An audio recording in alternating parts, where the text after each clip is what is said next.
Hello friends, welcome to my channel easy study zone. आज के इस वीडियो में मैं आपको बताऊंगी कि अपने प्री नर्सरी और नर्सरी के बच्चों को राइटिंग करना किस तरह सिखाएं। बिल्कुल बेसिक फर्स्ट स्टेप क्या होता है राइटिंग का, किस तरह से हम बच्चे को राइटिंग सिखा सकते हैं और प्रैक्टिस करा सकते हैं। तो स्टार्ट करते हैं आज की वीडियो। सबसे पहली बात, जब भी हम बच्चे को राइटिंग करना सिखाएं तो ये देखिए, सबसे पहले नोटबुक, प्रॉपर जो नोटबुक होती है 4 लाइन वाली या स्क्वायर शेप वाली, वो नोटबुक नहीं लेनी है। हमें बच्चों को ऐसी नोटबुक लेनी है जिसमें प्लेन शीट्स हों इस तरह की, या फिर आप प्लेन शीट्स भी ले सकते हैं, बट वो थोड़ा सा कम्बरसम हो जाता है, उड़ती रहती हैं या खो जाती हैं। तो बेटर है कि आप कोई ऐसी नोटबुक ले लीजिए जिसमें प्लेन शीट्स हों। दूसरा है कि प्लेन पेपर जब हम बच्चे को देंगे, चाहे नोटबुक में चाहे लूज़ जो भी देंगे, हम सबसे पहले इस तरह से सिखाने से पहले बच्चे को स्क्रिबलिंग के लिए क्रेयॉन या कोई कलर दे देंगे।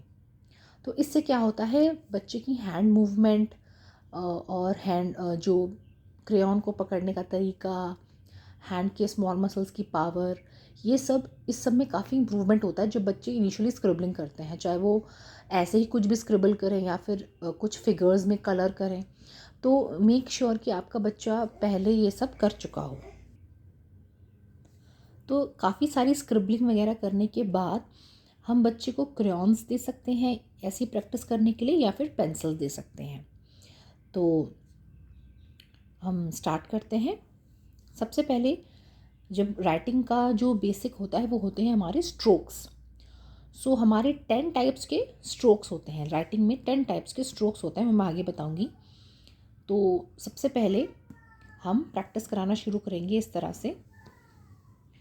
ये देखिए, सबसे पहले हम बच्चे को यहाँ पर डेट है तो डेट डालेंगे। डेट डालना इम्पॉर्टेंट होता है क्योंकि एक तो ये एक तरह का बच्चे को सीखने में मतलब हेल्प करता है कि वो आगे जाके भी जब भी अपना काम स्टार्ट करेगा तब एक प्रॉपर तरीके से यहाँ पे डेट डाल के शुरू करेगा।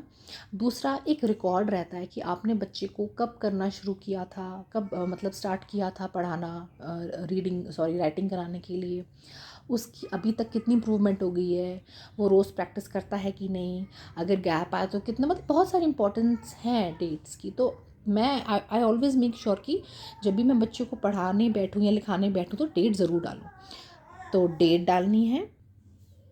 तो सबसे पहले हम स्टार्ट करेंगे स्टैंडिंग लाइन से। ये देखिए, इस तरह से ये स्टैंडिंग लाइन है ऊपर से लेके नीचे तक। तो हम बच्चे को बोलेंगे अपनी फिंगर से पहले इसको ट्रेस करेगा, और जितनी बार ट्रेस करेगा उतनी बार बोलेगा standing line, standing line, standing line. फिर अपने पेंसिल या क्रेयॉन जिससे भी वो लिख रहा है उससे ट्रेस करेगा, 3-4 बार करेगा अच्छे से, standing line, standing line, standing line. ठीक है, फिर हम इस तरह से उसको ट्रेसिंग के लिए दे सकते हैं, है ना। ये बड़े बड़े स्टैंडिंग लाइन बनाई है मैंने ग्रिड्स में। तो अच्छा हाँ, एक इम्पॉर्टेंट बात दोस्तों, कि जब आप वाइट शीट देते हो, प्लेन पेपर देते हो बच्चे को करने के लिए, तब उसको ना इस तरह से आप ग्रिड्स बना लीजिए जैसे मैंने बनाई है यहाँ पे। तो ग्रिड से ना बच्चे को, जैसे ये मुझे उसको पता होगा ये मेरा वर्किंग स्पेस है, मुझे यहीं पर करना है, यह प्रॉपर तरीका आता है बच्चे को करने के लिए। ऑलमोस्ट 2 लाइन्स जब आप इस तरह से ट्रेसिंग के लिए आप डॉट डॉट बना दीजिए तो वो ट्रेस करेगा। 2 लाइन्स के बाद आप इस तरह से 2 डॉट्स बना दीजिए कि उसको पता चले कि वो कहाँ से शुरू होगा कहाँ से एंड होगा, कहाँ से शुरू होगा कहाँ से एंड होगा। एंड मेक श्योर कि जब भी वो इस तरह से पेंसिल से बना रहा है या कुछ भी बोल रहा है तो उसको हमेशा बोलना है standing line, standing line, standing line. ठीक है, तो जैसे मैंने इस लाइन में क्या किया है, 2 डॉट्स बना दिए हैं, है ना, कि स्टार्ट कहाँ से करना है और एंड कहाँ पर करना है। उसके बाद हम केवल एक डॉट बना देंगे कि बच्चे को पता है कि मुझे यहाँ से स्टार्ट करना है और इस लाइन तक ले जाना है।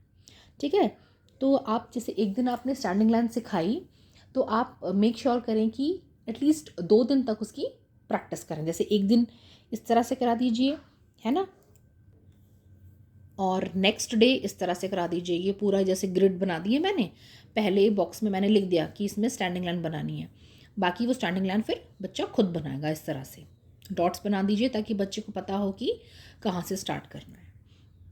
तो ये स्टैंडिंग लाइन की प्रैक्टिस आप अच्छे से कराइए। ठीक है, 2 दिन तक लगातार आप स्टैंडिंग लाइन की प्रैक्टिस ही कराते रहिए। तो जब आपका बच्चा स्टैंडिंग लाइन अच्छे से करना सीख जाए, तब नेक्स्ट लाइन इंट्रोड्यूस करने का टाइम आ गया है। वो क्या है? वो है स्लीपिंग लाइन। Sleeping line. तो पहले बच्चा डेट डालेगा, मतलब बच्चा तो नहीं डालेगा, आप डालिए डेट। फिर उसके बाद इस तरह से स्लीपिंग लाइन को पहले फिंगर से ट्रेस करेगा 2-3 बार, फिर पेंसिल से ट्रेस करवाइए। फिर वही प्रिंसिपल हमारा ग्रिड सिस्टम में हमने इस तरह की ग्रिड्स बना दी हैं पेपर के ऊपर, और बच्चे को हर ग्रिड में इस तरह से स्लीपिंग लाइन बनानी है।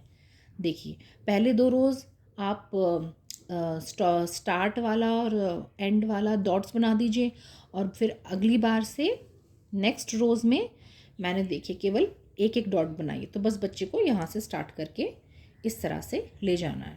और अगेन मैं फिर बोलूँगी कि जब आप बच्चे को बताएं कि इस तरह से वो लिखेगा, तो वो साथ साथ बोलेगा भी। ये बहुत इंपॉर्टेंट है दोस्तों कि बच्चे को पता होना चाहिए कि what is standing line, sleeping line कैसी होती है, या स्लैंटिंग लाइन कौन सी होती है, लेफ़्ट स्लैंटिंग लाइन कौन सी होती है, राइट स्लैंटिंग लाइन कौन सी होती है। इन सब के नाम उसको पता होने चाहिए, ताकि जब आप बच्चे को लिखना आप लिखवा रहे हो और आप कुछ वर्बल इंस्ट्रक्शंस दें, तो बच्चा अच्छे से समझ पाए। तो जैसे मैंने बताया था, हमारे ये 10 स्ट्रोक्स होते हैं राइटिंग में। तो सबसे पहले हमारे लाइन स्ट्रोक्स हैं, जो ये हमारा standing line, sleeping line, right slanting line, left slanting line और क्रूकेड लाइन। और ये कर्व्स में पहले सी, उल्टा सी, यू, उल्टा यू और सर्कल। तो आप ये देखेंगे कि जब आपने सपोज़ ये वाले लाइन स्ट्रोक्स आपने जब पढ़ा दिए, सबसे पहले जब आपने लाइन स्ट्रोक्स पढ़ा दिए, तो आप इमीडिएटली बाद कर्व्ड वाले आप मत पढ़ाओ। आप जब लाइन स्ट्रोक्स की प्रैक्टिस अच्छे से हो जाए बच्चे को, तो आप अल्फ़ाबेट्स इंट्रोड्यूस कर दो। कौन से अल्फ़ाबेट्स? वो अल्फ़ाबेट्स जो हम केवल अपने लाइन स्ट्रोक्स से बना सकते हैं। देखिए कितने सारे हैं अल्फ़ाबेट्स जो हम लाइन स्ट्रोक्स से बना सकते हैं। ए, ई, F, H, I, K, L, M, N, T, V, W, X, Y, Z, है ना। तो ये सारे स्ट्रोक्स, जब हमारे लाइन स्ट्रोक्स में बच्चा कॉन्फिडेंट हो जाएगा, तब हम ये वाले अल्फ़ाबेट्स इंट्रोड्यूस कर देंगे। ठीक है, उसके बाद हम ये कर्व्स बनाएंगे, और सिमिलर पैटर्न पे आपको ये कर्व्स या सारी चीज़ें, ये जितने भी पैटर्न हैं, ये सिमिलर उस पर बनाने हैं। जैसे मैंने ये स्लीपिंग लाइन का एग्जांपल दिया, स्टैंडिंग लाइन के इस तरह से ग्रिड बना के, जो भी आप पैटर्न जिस दिन कराओ उसका ग्रिड बना के प्रैक्टिस करवाइए 2 दिन तक, फिर नई चीज़ इंट्रोड्यूस कीजिए। तो सेम पैटर्न पे आपको सारे स्ट्रोक्स बच्चे को सिखाने हैं। अब कुछ टिप्स मैं आपको देना चाहूँगी बच्चे को राइटिंग सिखाने से पहले। आपको कुछ चीज़ें दिमाग में बिठानी है। सबसे पहले तो आपको बच्चे को रोज़ प्रैक्टिस कराना है। ये नहीं कि बच्चे ने 1 दिन, 2 दिन या 4 दिन प्रैक्टिस किया, फिर 10 दिन का गैप हो गया, फिर दोबारा प्रैक्टिस कर रहा है। तो ये गलत आदत है। इससे एक तो बच्चे में डिसिप्लिन आएगा, और प्लस रोज़ प्रैक्टिस करने से उसकी ज़्यादा जल्दी और अच्छी ग्रोथ होगी इन टर्म्स ऑफ राइटिंग। बच्चे को सेम टाइम पे बच्चे को पढ़ाने या लिखाने बिठाइए। वो आप अपने हिसाब से चूज़ कर लीजिए क्या टाइम होता है, जब आपका बच्चा ज़्यादा भूखा भी ना हो, उसको नींद भी अच्छे से आ चुकी, मतलब नींद ले चुका हो वो, या मोस्टली 4 to 6 PM का ही टाइम होता है, लेकिन आप अपने हिसाब से, रूटीन के हिसाब से देख लीजिए। आपको उस टाइम पर बच्चे के साथ बैठना ही है। उस टाइम पर आपको बच्चे के साथ बैठ के काम करवाना है। तीसरी चीज़, सेम प्लेस। एक पढ़ने की जगह निश्चित कर लीजिए बच्चे की कि यहीं पे आपको रीडिंग और राइटिंग करनी है। ये नहीं कि कभी ज़मीन पे बैठ गया, कभी वो खेलते खेलते कर रहा है, कभी ड्राइंग रूम में बैठा है, ऐसा नहीं। एक जगह पे आप उसका फिक्स कर दीजिए कि यहीं पर आपको बैठ के पढ़ाई करनी है। फिर good posture is basic for good handwriting. आप खुद भी नोटिस करिएगा, जब आप आलती पालती बैठ के ज़मीन पे बैठ के अगर आप लिखना चाहोगे, अपनी लैप में अगर बुक रख के या कॉपी रख के लिखना चाहोगे, तो आपकी राइटिंग गंदी आएगी। तो आप मेक श्योर कीजिए कि बच्चा गुड पॉस्चर में रह रहा है, और उसके लिए उसकी जो हाइट के अप्रोप्रिएटली आप उसको चेयर एंड टेबल दीजिए, ताकि उसका एक तो बैक भी स्ट्रेट रहे, वो कंफर्टेबली लिख पाए, और जब वो कंफर्टेबली बैठेगा, कंफर्टेबली लिखेगा, तो डेफिनेटली राइटिंग भी नीट आएगी। 5th पॉइंट है कि नीट जब आप खुद भी उसको वो कर रहे हैं, लिखवा रहे हैं, तो मेक श्योर कि वो नीटली लिखे, गुचुड़ मुचुड़ ना करे, ऐसे ऐसे पेंसिल के स्ट्रोक्स ना लगा दे। मेक श्योर कि मतलब नीटली लिखे वो। डेट भी आप मेंशन करिए, डेट का इंपॉर्टेंस मैं आपको बता चुकी हूँ। इन सब चीज़ों से बच्चे को डिसिप्लिन आएगा। और जो भी नोटबुक या पेपर जो भी आप उसको दे रहे हैं, मेक श्योर कि उसको वो उसकी केयर करे। ये नहीं कि मतलब पढ़े और फेंक के चल दिए, नहीं, उसको अपने प्रॉपर जगह पर नोटबुक रखनी है, पेजेस को फोल्ड करना है, ऐसे मोड़ना नहीं है, गंदे से नहीं रखना है। ये सब गुड हैबिट्स होती हैं जो कि लॉन्ग टर्म में बच्चे को काफ़ी काम आएंगी। एंड सबसे लास्ट पॉइंट है, but definitely not the least, give a break. सारा मतलब हर दिन मत पढ़ाइए। ऐसा नहीं है कि 7 के 7 डेज आप उसको कर रहे हैं, एक दिन आप उसके फ्री भी रखिए कि हाँ संडे या सैटरडे जो भी आपको लगे एक दिन उसका फ्री रखिए। अब ये देखिए, अब मैंने इस तरह से जैसे पैटर्न सिमिलर ही है ना, मैंने इस तरह से ग्रिड्स बनाए हैं और अब मैंने इस तरह से लेटर से बच्चे को प्रैक्टिस करा रहे हैं। तो हमने क्या करना है, सबसे पहले डेट डालनी है, इस तरह से ए लिख के बता दीजिए उसको।